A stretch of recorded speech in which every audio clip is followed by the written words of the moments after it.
Hello, ito po ang aking tanim na upo. Ayan. So ngayon, dahil may nakita akong bunga, ito hindi ko alam kung matutuluyan, kung napollinate ng maayos. Pero ngayon ito, ipopollinate ko yan. So, kukuha ako ng bulaklak. Dito, ito.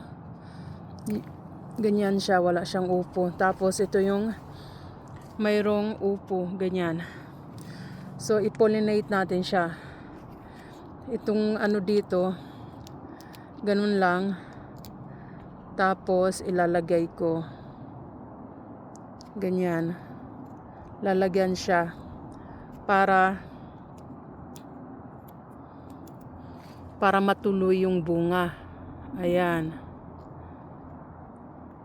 Ganyan lang. Dahil baka kulang yung mga bee mag-pollinate, kaya tinutulungan ko na lang sila. Ayan, ganyan. So, ayan. Mayroong upo na nakatanim dito sa paso. I mean, dito sa container. Tapos mayroong 3 doon sa harap. So, ayan. Let's see. Yan lang muna. Bye.